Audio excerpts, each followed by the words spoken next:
உள்ளாட்சி அரசு செய்தியால் இணைவோம். அனைவருக்கும் வணக்கம்.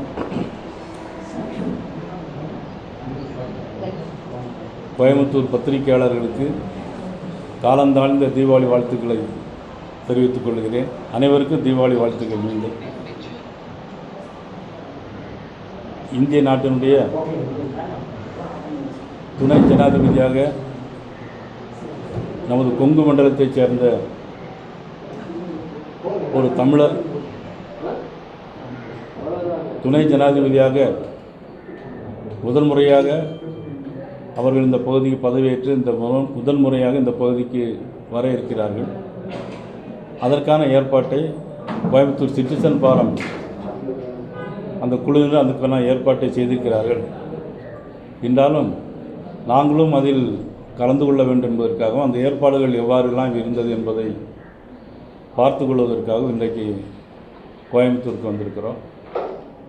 அதில் ஒடிஷாவில் திருமதி வானதி சீனிவாசன் அவர்கள், திருமதி ஜே முருகானந்தம் அவர்கள், நமது மாவட்ட தலைவர் ரமேஷ், பேராசிரியர் கனக சபை, நமது நந்தகுமார் மற்றும் அவருடைய முன்னாள் சட்டமன்ற உறுப்பினர் நமது அன்பிற்குரிய சேலஞ்சர் துறை அவர்கள் மற்றும் மாவட்ட நிர்வாகிகள் அனைவரும் அதை பார்த்துவிட்டு உங்களையும் சந்தித்து விட்டு போகலான்ட்டு வந்திருக்கிறோம். இதில் எங்களுக்குன்னு சொல்வதை விட நம்ம தமிழகத்துக்கு மிகப்பெரிய ஒரு பெருமை, ஒரு தமிழரை துணை ஜனாதிபதியாக ஆக்கிய பெருமை பாரதிய ஜனதா கட்சிக்கு இருக்கிறது, பாரத பிரதமர் நரேந்திர மோடிக்கு இருக்கிறது, நமது உள்துறை அமைச்சர் அமித்ஷா அவர்களுக்கும் இதில் மிகப்பெரிய பங்கு இருக்கிறது. அதில் நமக்கெல்லாம் இருக்க பெருமை, நமது கொங்கு மண்டலத்திலே அந்த தமிழர் வந்திருக்கிறார், இந்த பகுதியில் மக்களுக்காக பணியாற்றியவர் முதல் முறையாக அங்கே வர இருக்கிறார். அவர்களுக்கு நாங்களும் சிறப்பான முறையில் வரவேற்பு கொடுக்க வேண்டும் என்பதற்காக இன்றைக்கி மாவட்ட தலைவர்களை நாங்கள் அழைத்திருக்கிறோம். காலையில் 10 மணிக்கு வந்து இறங்குறாங்க. 10 மணிக்கு வந்து இறங்கிட்டு அவங்க விமான நிலையத்தில் அவங்களுக்கு வரவேற்பு கொடுக்குறோம். அதனைத் தொடர்ந்து கொடிசியாவில் நடைபெறுகிற நிகழ்ச்சி மாலை 4 மணிக்கெல்லாம் அவங்க திருப்பூர், ஆமாம், காந்தி சிலைக்கு மாலை போடுறாங்க. அது பிறகு பேரூர் மடத்தில் அவங்களுக்கு வரவேற்பு ஆசையும் கொடுக்குறாங்க. அந்த நூற்றாண்டு விழா கொண்டாட்டத்திலையும் கலந்து கொண்டுக்கிட்டு 4 மணிக்கெல்லாம் திருப்பூர் போகிறாங்க. நீங்கள் சொல்கிறது உண்மைதான். இருந்தால் நம்முடைய தேச பிதா மகாத்மா காந்திக்கு ஒரு மரியாதை செலுத்தணுங்கிறதுனால மாலை மட்டும் போட்டு நிகழ்ச்சி அங்கே எதுவும் கிடையாது. மாலையை மட்டும் போட்டுட்டு அங்கேருந்து அப்படியே கிளம்பிடுறாங்க. தஞ்சாவூர் மாவட்டத்தில் டெல்டா மாவட்டத்தில் சொந்தக்காரன் அப்படின்னு நம்ம முதலமைச்சர் ரொம்ப பெருமையாக எப்பொழுதுமே சொல்லிகிட்டு இருப்பாங்க. ஆனால் அந்த டெல்டா மாவட்டத்தை பற்றி அவங்க அக்கறைப்படுவதே இல்லை. பெயருக்கு மட்டும் உரிமை மட்டும் கொண்டாடுறாங்க. கிட்டத்தட்ட 12 லட்சம் ஹெக்டேர் இன்றைக்கி எல்லாமே நீரில் மூழ்கி போயிருக்கு. அதுக்கு என்ன சொல்கிறாங்கன்னா, கொள்முதல் பண்ணது ஏற்கனவே நிறைய கொள்முதல் பண்ணது கொள்முதல் நிலையங்களில் வந்து வைக்க முடியாத ஒரு சூழ்நிலை இருக்குது. அதில் என்னென்னா உடனடியாக கொள்முதல் பண்ணணும். ஏன்னா இப்போ குறுவை சாகுபடி 22% ஈர பதம் இருக்குது. அது அப்படியே எடுத்தால் தான் அவங்களுக்கு அந்த விவசாயிகளுக்கு அதனுடைய லாபம் கிடைக்கும். அதில் பார்த்திங்கன்னா அதில் வந்து கொள்முதல் நிலையங்களில் பார்த்திங்கன்னா ஒரு மூட்டைக்கு 40 ரூபா கமிஷன் கேட்குறாங்க. அது வீடியோலெல்லாம் பரவலாக வைரல் ஆகிட்டுருக்கு. ஒரு மூட்டைக்கு 40 ரூபா கமிஷன் கேட்குறாங்க. அதையும் ஒழுங்காக அவங்க பாதுகாக்கிறதுக்கு வைக்க முடியல தமிழக அரசாங்கத்தால். இப்பொழுது ஏற்கனவே இப்போ நம்ம மதிப்புக்குரிய இபிஎஸ் அவர்கள் பார்வையிட்ட போது அந்த வீடியோவில் நானும் பார்த்தேன். அதில் பார்த்திங்கன்னா அந்த பயிர் எல்லாமே மூழ்கி திருப்பி முளைச்சிருக்கு. அந்த விவசாயிகளுக்கு ஏற்கனவே பெருத்த நஷ்டம் ஏற்படும். அதில் ஏற்கனவே இவ்வளோ ஒரு கிட்டத்தட்ட அரசாங்கம் என்ன நிர்ணயம் பண்ணுதோ அதை வந்து விவசாயிகளுக்கு அவங்களுக்கு நஷ்ட ஈடாகவும் வழங்கணும். இந்த 22% ஈரப்பதத்தோடு அந்த நெல் கொள்முதலையும் அவங்க ஏற்பாடு செய்யணும். இப்படி அவங்க பேசுகிறதே இல்லை. ஒவ்வொரு ஆண்டுமே அதனுடைய பருவநிலை அறிகுறிக்கு முன்னாடியே 950 கோடி ரூபாய் கொடுக்குறாங்க. ஒவ்வொரு மாநிலத்துக்கு மாநிலம் அந்த நிதி வந்து வேறுபடும். அதில் தமிழகத்தை பொறுத்த மட்டும் இப்போ அட்வான்ஸாகவே கொடுத்துட்றாங்க. இப்போ இவங்க என்னென்னா எப்போ கேட்டாலும் 95% வேலை முடிஞ்சிச்சு அப்படிம்பாங்க. 95% இப்போ நீங்கள் பார்த்தீங்கன்னா இப்போ கேட்டீங்க, முதலமைச்சரை போய் கேட்டிங்கன்னா எங்களுக்கு 95% வேலை முடிச்சுட்டுருப்பாங்க. இப்போ உள்ளாட்சித்துறை அமைச்சர்கிட்ட போய் கேட்டிங்கன்னு வச்சுக்கிடுங்க, ஏற்கனவே நாங்கள் 5000 கோடி ரூபாய் செலவு பண்ணிட்டோம், இன்னும் மழையாக இப்போ தான் ஆரம்பிக்க போகுது, 5000 கோடி ரூபாய் எங்கே போய் செலவு பண்ணாங்கங்கிறது தெரியல எங்களுக்கு. அதில் வந்து கால்வாய்களுக்கு 2500 கோடி ரூபா, அப்புறம் 1500 கோடி ரூபா வந்து வருங்க தண்ணீர் தேங்காத இடங்களில் பார்க்கறதுக்கு 1500 கோடி ரூபா, இப்படி பிறகு 1032 கோடி ரூபா, இப்படின்னு இந்த வரிசை பிரகாரம் கணக்குகளை மட்டும் சரியாக காட்டுறாங்களே தவிர 5000 கோடி ரூபா எங்கே செலவழித்தாங்கிறது முதலமைச்சர்கிட்ட தான் கேட்கணும். உண்மையிலே அந்த போராட்டம் நியாயமானது. இவங்க தேர்தல் அறிக்கையிலே சொல்லியிருக்காங்க. தேர்தல் அறிக்கையில் சொன்ன எதுவுமே அவங்க செய்கிறதே இல்லை.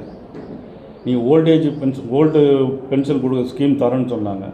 அதை சொல்லி தான் ஆட்சிக்கே வந்தாங்க. இன்றைக்கி கிட்டத்தட்ட இன்னும் 4 மாதம் தான் இருக்குது. கிட்டத்தட்ட 4 மாதம் தான் தேர்தலுக்கே இருக்குது. அதனால் அவங்களால பணமும் இல்லை. ஆனால் மத்திய அரசு கொடுக்குற பணத்தை பூரா வேறு வழியில் செலவு பண்ணிவிட்டு மத்திய அரசு பணமும் தரல அப்படிங்கிறாங்க. இந்த அரசாங்கம் வந்து ஒட்டுமொத்த ஒரு வெகுஜன விரோத அரசாங்கமாக, மக்கள் விரோத அரசாங்கமாக இன்றைக்கி துப்புரவு தொழிலாளர்கள் பிரச்சனை. பிறகு பார்த்திங்கன்னா மகளிர் உரிமை தொகை இன்னும் கொடுப்பாங்கிறாரு துணை முதலமைச்சர். இன்றைக்கி அநேகமாக தாய்லாந்தில் இருக்கிறதா சொன்னாங்க.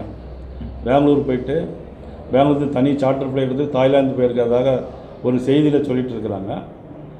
ஆனால் இங்கே வந்து இன்னும் மகளிருக்கான உரிமை தொகை இன்னும் கொடுக்க வேண்டியிருக்கு. தேர்தல் அறிக்கையில் சொன்னாங்க 1000 ரூபா தருவோன்னு சொன்னாங்க. 1000 ரூபா யாருக்கு தருவோன்னு சொன்னாங்க? தகுதியுடைய பெண்களுக்கு அப்படின்னு சொன்னாங்க. அப்பயும் பெண்களை இப்படி வேறுபடுத்தி காட்டுவது என்பது திமுகவுடைய கைவந்த கலை. இது இன்னொரு அமைச்சர் சொல்லுவார், வேறு விதமாக பட்டை அடிச்சிருந்தா ஒன்று, நாமம் போட்டால் ஒன்றுன்னு சொல்லுவாங்க. இப்படி எல்லாமே சொல்லிகிட்டு இருக்கிறாங்க இந்த அரசாங்கம். வெகு விரைவில் இந்த அரசாங்கம் வந்து வீட்டுக்கு போகக்கூடிய காலம் நெருங்கிவிட்டது. சட்டமன்றத்தில் அவங்க சொன்ன நியாயமாக தான் சொல்லியிருக்காங்க. கேட்டாங்க, அதுக்கு அமைச்சருடைய பதில் பார்த்தீங்கல்ல? அமைச்சர் அதான் இந்த சட்டமன்றத்தில் நாங்கள் கேட்குற கேள்விக்கும் அமைச்சர்கள் சொல்கிற பதிலுக்கும் எந்த விதமான சம்மந்தமே கிடையாது. நீங்கள் தொழில்துறையை பற்றி ஒரு வெள்ளை அறிக்கை வேணும்னு கேட்டோம். பாரதிய ஜனதா கட்சியும் கேட்டுச்சு, அதிமுகவும் கேட்டுச்சு. தொழில்துறை அமைச்சர் என்ன சொன்னார்? ஒரு வெள்ளை பேப்பர் எடுத்து காட்டி இதுதான் வெள்ளை அறிக்கைன்னார். எவ்வளோ விளையாட்டுத்தனமாக இல்லையா இது? இப்படி தான் இந்த அரசாங்கம் இருக்கணும். இல்லை, நீங்கள் தான் பேசிக்கிட்டீங்க அப்படின்னா சார், பாஜக தான் வந்து கரூர் விவகாரத்தில் வந்து தொடர்ந்து வந்து குரல் கொடுத்துட்ருக்காங்க. இல்லை, அதாவது கரூர் விவகாரத்தை பொறுத்த மட்டிலும் நாங்கள் வந்து அது விஜயாக இருந்தாலும் சரி, நீங்களே வந்து அந்த மாதிரி ஒரு சம்பவத்தில் மாட்டியிருந்தாலும் சரி, எங்களுடைய நிலைமை அதே மாதிரி தான் இருக்கும். எந்த கட்சியை சேர்ந்தவங்களாக இருந்தாலும் தவறு எங்கே இருந்தாலும் நம்ம சொல்லி சுட்டி காட்ட வேண்டிய நம்முடைய கடமை தானே. அவர் எந்த அடிப்படையில் சொல்கிறாருங்கிறது எனக்கு தெரியல. அதே மாவட்டத்தில் இருந்து தான் நானும் வந்திருக்கிறேன். இல்லை, அதுதான் எனக்கு எந்த அடிப்படையில் அவர் சொல்கிறாங்கிறது தெரியல. ஒவ்வொருடைய கருத்துக்கள் மாறுபடும் இல்லையா?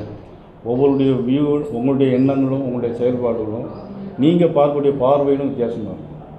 இப்போ திருநெல்வேலி சட்டமன்ற தொகுதியிலே பார்த்தீங்கன்னாக்கி நான் சார்ந்த ஒரு சமுதாயம் மெஜாரிட்டி ஒன்றும் கிடையாது. எல்லா சமுதாயமும் எனக்கு ஓட்டு போடுறாங்க. அது ஒவ்வொருத்தருடைய நடவடிக்கையில் இருக்குது. அது உண்மையிலேயே பெரிய தவறான ஒரு விஷயம். பைசல் பார்த்துருக்கீங்க? யாரையாவது பைசல் பண்ண தெரியும், எனக்கு பைசல் பார்க்க தெரியாது. இது சொல்கிறீங்க. இல்லை, அதை நான் சொல்லியிருந்தேன். கொங்கு மண்டலத்தில், அதாவது தமிழ்நாட்டிலே அமைதியான பகுதி இந்த கொங்கு மண்டலம். நான் எல்லா மீட்டிங்கிலும் கூட சொல்லுவேன். என்னையும் நிறைய பேர் என்ன பேசுவாங்கன்னா, என்ன கண்ணு எப்படி இருக்க, என்னையே பேசுகிறாங்க. அவ்வளோ அமைதியாக, அவ்வளோ சாஃப்டாக இருக்கக்கூடிய ஒரு மண்டலம். இதில் ஒரு செய்தி நீங்கள் புதுசாக கேட்குறீங்க, எனக்கு ரொம்ப ஆச்சரியமாக இருக்குது. அது முதலமைச்சர்கிட்ட கேளுங்க. நீங்கள் போக்குவரத்து அமைச்சர் வந்து இல்லை ஏதாவது இருந்தால் நம்ம சொல்லுங்கள், பார்த்துக்கலாம். இப்போ நீங்கள் பார்த்தீங்கன்னா தீபாவளி எல்லாம் நீங்களும் கொண்டாடி இருப்பீங்க, நல்லா கொண்டாடி இருப்பீங்க. இந்த தமிழக அரசு செய்த சாதனை என்ன தெரியுமா? 800 கோடி ரூபாய்க்கு சாராயத்தை மட்டும் வச்சுருக்காங்க. 890 பாருங்கள், எவ்வளோ கரெக்டாக சொல்கிறாரு பாருங்கள். 890 கடந்த வருஷத்தை விட 150-200 கோடி ரூபா ஜாஸ்தியாக வச்சுருக்காங்க. இதுதான் தமிழக அரசுடைய சாதனை. இதனால் மக்களுக்கு ஏற்படுகின்ற வேதனை வெகு விரைவில் எல்லாம் மாற்றி அமைக்கப்படும். அதில் வந்து அவங்க வந்து மக்கள் நலனில், அந்த மக்களுடைய வாழ்க்கை முன்னேற்றத்தில் அக்கறையோடு இருக்காங்க. ஒரு சின்ன உதாரணம், நீங்கள் அந்த கேரளா முதலமைச்சர் வந்து 10,000 கோடி ரூபாய்க்கான மத்திய அரசு பணத்தை துறைமுக திட்டத்துக்கு அங்கே கோவளத்துக்கு வாங்கிட்டு போயிட்டார். அவர் எதிராக இருந்தால் கூட அந்த மக்கள் நலனில் அக்கறை இருக்காங்கிறத காட்ட தான் அது காட்டு. விழிஞ்ச மேற்பட்டு